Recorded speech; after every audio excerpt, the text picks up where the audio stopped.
ದುರ್ದೈವ ಯಾಕೆ ಶಿವಾನಂದ ಪಾಟೀಲರು ಆತ್ಮಹತ್ಯೆ ರೈತರ ಆತ್ಮಹತ್ಯೆ ಬಗ್ಗೆನೂ ಮಾತಾಡಿದ್ರು ಹಿಂದೆ. ಇವತ್ತು ಬರಗಾಲ ಬಯಸ್ತಾರಂದ್ರೆ ಬಹಳ ಇನ್ನು ಯಾವ ರೀತಿ ಖಂಡನೆ ಮಾಡ್ಬೇಕು ಗೊತ್ತಿಲ್ಲ.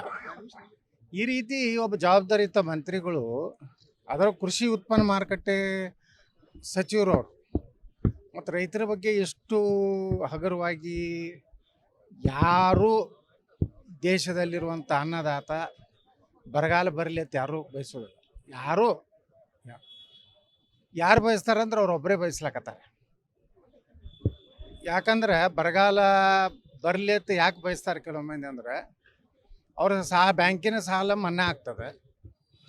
ಕೆಲವೊಂದು ಏನು ತಾವೇ ತೊಗೊಂಡ್ಕೊಂಡು ಮನ್ನಾ ಆಗಿದ್ದನ್ನು ತಾವು ಮನ್ನಾ ಮಾಡ್ಕೊಳಕ್ಕೆ ಅನುಕೂಲ ಆಗ್ತದೆ. ಅವರಿಗೆ ಭಾಳ ಖುಷಿ ಇರ್ತದೆ.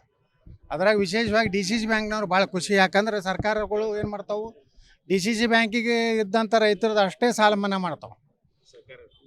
ಅದೇ DCC ಬ್ಯಾಂಕೇ ರೀ, ಮತ್ತು ಯಾವ ಸಹಕಾರ ಬ್ಯಾಂಕಿಂದು ಮಾಡೋದಿಲ್ಲ ಅವರು. DCC ಬ್ಯಾಂಕು ಹಳ್ಳಿಯಲ್ಲಿರುವಂಥ ಸೊಸೈಟಿಗಳು ಅಂದ್ರೇನು DCC ಬ್ಯಾಂಕಿನ ಅಂಡರ್ನಾಗ ಇರುವಂಥವು. ಅದು ಮಾಡೋದ್ರಿಂದ ಇವ್ರು ಏನು ಬೇನಾಮಿ ಸಾಲ ತೊಗೊಂಡಿರ್ತಾರೆ ಅವೆಲ್ಲ ಮನ್ನಾ ಆಗ್ತಾವೆ. ಅದಕ್ಕೆ ಬರಗಾಲ ಬಯಸೋರು ಅವರು ಹೊರತು ರೈತರಲ್ಲ.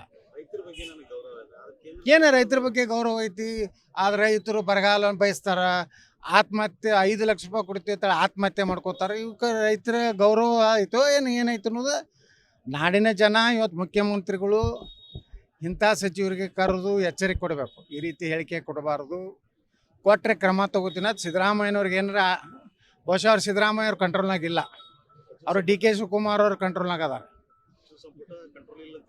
ಇಲ್ಲ ಸಿದ್ದರಾಮಯ್ಯನವ್ರು ಏನಾಗ್ಯಾವ 2 ಗುಂಪು ಅದಾವ. ಒಂದು DK ಶಿವಕುಮಾರ್ ಟೀಮ್ ಇದೆ, ಒಂದು ಸಿದ್ದರಾಮಯ್ಯ ಅವ್ರದ್ದು. MB ಪಾಟೀಲರು ಸಿದ್ದರಾಮಯ್ಯ ಟೀಮು, ಶಿವಾನಂದ ಪಾಟೀಲು DK ಶಿವಕುಮಾರ್. ಇವ್ರಿಗೆ ಅವ್ರು ತೆಗೆದಾಗೋದಿಲ್ಲ, ಅವ್ರಿಗೆ ಇವ್ರು ತೆಗೆದಾಗೋದು. ಇವರಿಬ್ಬರ ಒಂದೇನು ಜಗಳಿದೆ. ಈ ರೀತಿ ಆಡಳಿತದಲ್ಲಿ ಸಚಿವರು ಬೇಕಾಬಿಟ್ಟಿಯಾಗಿ ಹೇಳಿಕೆ ಕೊಡಲಿಕ್ಕೆ ಈ ರೀತಿಯ ಒಂದು ಅವ್ರಿಗೆ ಧೈರ್ಯ ಇರೋದೇ ಅವ್ರ ಹಿಂದೆ ಒಬ್ಬ ಗಾಡ್ ಫಾದರ್ ಅಂತ.